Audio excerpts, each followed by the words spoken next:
कि ये त्रासदी, ये गीत, ये कविता नीले रंग के दुख में रंगा हुआ कोई किसान था, उसने लिखा है। वाह। राम तो इस सृष्टि के साथ ही आए थे।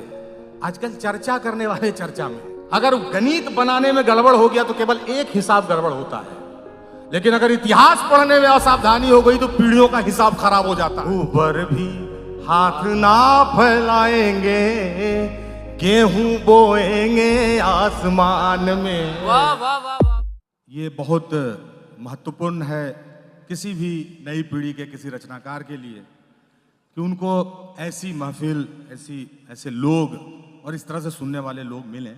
मैं इंदौर सबसे पहले तो आपका अभिनंदन करता हूं, और लिट चौक के जितने भी वॉलंटियर्स हैं और जो भी व्यवस्थापक हैं, मैं आपको बधाई देता हूं कि आप आज मंच पर जो लोग मेरे पीछे बैठे हुए हैं वो बहुत आगे के लोग हैं, और आपके बदौलत हम लोग भी इन लोगों को सुन पाएंगे। मैं आपको बहुत बधाई देता हूं।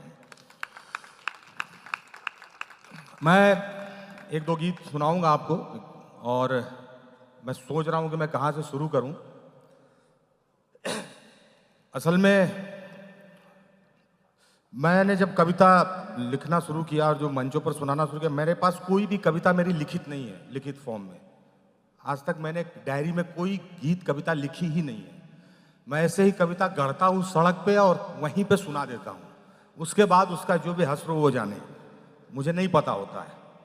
और मैं कई बार भूल जाता हूँ कि मैंने लिखा क्या है, और सामने से फिर पूछता हूँ कि आपको अगली लाइन याद है। एक आध लोग ऐसे मिल जाते हैं जो बचा लेते हैं, कहते हैं अगला ये है। तो मैं एक गीत सुनाना चाहता हूँ। मुझे पता नहीं है कि आपका अंगोछा और आपकी कविता लोगों को याद रहती है। नहीं, और मुझे पता नहीं है कि ये गीत मुझे कहाँ से शुरू करना चाहिए, लेकिन मैं फिर भी एक शुरू कर रहा हूँ, मेरे मन में आ रहा है ऐसे ही। अभी मैं ओमिक्रॉन जब आ रहा था तो डर लग रहा था कि भाई ये कहाँ जाएगा और फिर क्या क्या नुकसान करेगा। तो मैं ऐसे ही पढ़ रहा था उसके बारे में। जब मैं पढ़ रहा था तो मैं दक्षिण अफ्रीका का कल्चर पढ़ने लगा, क्योंकि वहाँ के कृषि पर क्या असर पड़ रहा है, फिर वहाँ के सोसाइटी पर क्या असर पड़ेगा। तो मैं पलटने लगा किताब।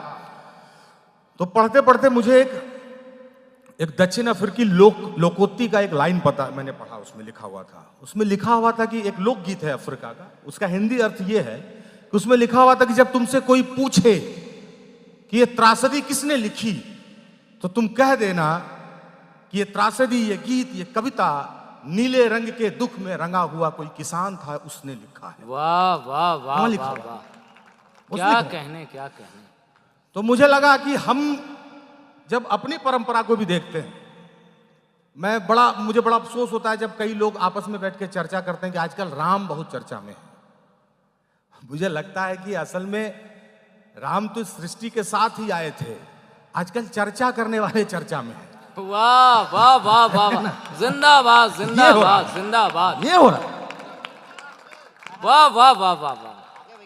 मुझे अगर किसान पर भी कविता लिखनी होगी तो मुझे चरित्र राम का ही याद आएगा। क्या कहने। वाह। अगर वन में अपने अर्धांगिनी को लेके, अपने एक भाई को लेके एक साधारण सा तीर धनुष लेकर जाता हुआ कोई व्यक्तित्व दिखता है तो मुझे भारत का किसान ही उसमें दिखता है, वो उद्योगपति नहीं दिखता है।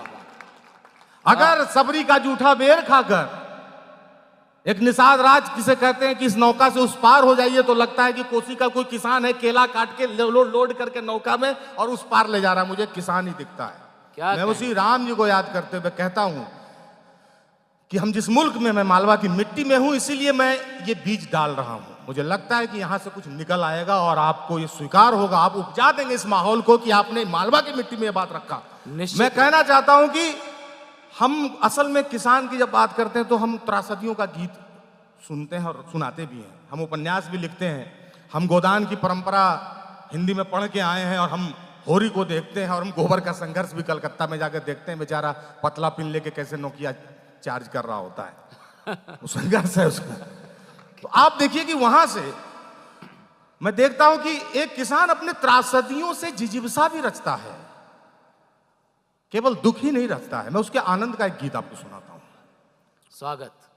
अब मैं अपने गांव में हूं खड़ा, और अभी दिसंबर का महीना है, धान डगा रहा है, खेत से कट गया है सर, और वहां एक आदमी जो खड़ा है धोती मटमैला पहना हुआ, वो जो गीत गा रहा है, वहां सुनिएगा उसकी खुददारी का एक गीत। स्वागत है। ना रा रा रा रा रा रा। मैं इसलिए भी सुना रहा हूं कि मेरी उम्र के लोग सड़कों पर खड़ा होकर ऐसे गीत जब एक बार भी गा देंगे तो मुझे लगेगा कि हमने अपने समय के संघर्ष को का रेशा बुन के कुछ बना दिया है, इसलिए ऐसा लगेगा। ना रा दा रा दा दा दा। कि मुट्ठी भर अरे लेके हम जमीन, वो कह रहा है कि मुट्ठी भर लेके हम जमीन, चल देंगे एक दिन आसमान में। वाह वाह वाह वाह वाह वाह वाह वाह वाह वाह वाह। मुट्ठी भर लेके हम जमीन, चल देंगे एक दिन आसमान में। अरे मुट्ठी भर लेके हम जमीन, अरे चल देंगे एक दिन आसमान में। मेरे पाँव के तुम निशान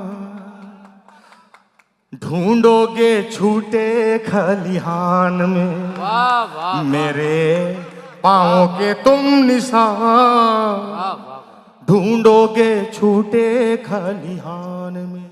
और देखिए उसकी अपनी समस्याएं हैं। हम जानते हैं कि हम अपने मुल्क में किसानों को क्या देते हैं, वो जितना उपजा के हमें देता है हम उसके बदले उसे क्या देते हैं। इसलिए फिर भी मैं कह रहा हूं कि वो कौन सी बात है कि वो जिंदा है और हमें खिला खिला के जिंदा रखे हुए है। वो ये है, वो उसकी खुददारी का गीत है। हे किसी से लिया ना कुछ, रखा ना बकाया रे। वाह वाह वाह वाह वाह वाह वाह वाह। हे किसी से लिया ना कुछ, रखा ना बकाया रे। दोनों हाथों से लुटाया, कुछ ना बचाया रे। ए दोनों हाथों से लुटाया, कुछ ना बचाया रे। और यही जब वहां की यात्रा करेगा तो कहता है कि ऊपर भी हाथ ना फैलाएंगे,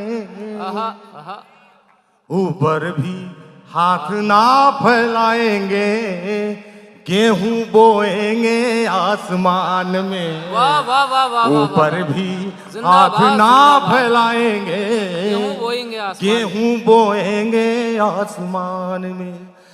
अब आप सोचिए कि 4 कंधों पर एक किसान अपनी अंतिम यात्रा कर रहा है। आपको समय का जंजाल ऐसा है कि हम अपने वक्त की परिभाषा भी कई अच्छे तरीके से पढ़ा भी नहीं पा रहे हैं और समझ भी नहीं पा रहे हैं। मैं इतिहास का विद्यार्थी हूं। यहां जो लोग शिक्षक होंगे, अभिभावक होंगे, एक बात सोचिएगा, अगर आप गणित पढ़ा रहे हैं किसी कक्षा में तो लोग कहते हैं कि गणित जरा सा गड़बड़ हुआ तो फिर गलत हो जाएगा। अगर आप गणित पढ़ा रहे हैं, अगर गणित बनाने में गड़बड़ हो गया तो केवल एक हिसाब गड़बड़ होता है, लेकिन अगर इतिहास पढ़ने में असावधानी हो गई तो पीढ़ियों का हिसाब खराब हो जाता है। इसलिए ज्यादा महत्वपूर्ण विषय है, वो ज्यादा महत्वपूर्ण विषय वहां से। अब एक किसान अपनी आखिरी यात्रा पे उसकी खुदारी देखिएगा। हे जाते जाते है यारों एक प्यारा किस्सा दे दो,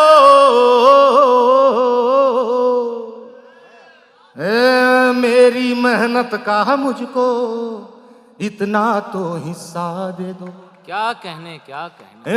जाते जाते यारों एक प्यारा किस्सा दे दो, मेरी मेहनत का मुझको इतना तो हिस्सा दे दो। अब देखिए वो हिस्से पे क्या मांग रहा है। मैं देखता हूं कि मालवा की धरती एक किसान की खुददारी पर क्या देती है जो मैं जाकर अपने गांव में अपने किसान को दूंगा कि मैं ये बटोर कर लाया हूं। वो कहता क्या है, इतना तो हिस्सा दे दो। हिस्से में क्या कि किसी रोज एक भूखी बकरी को खेत, किसी रोज एक भूखी बकरी को खेत चरने दे देना मेरी याद में। किसी रोज एक भूखी बकरी को खेत चरने दे देना मेरी याद में। रहता एक पागल मेरे गांव है, लिख देगा कविता मेरी शान में, मुट्ठी भर लेके हम जमीन, चल देंगे एक दिन आसमान में, चल देंगे एक दिन आसमान में। बहुत बहुत धन्यवाद।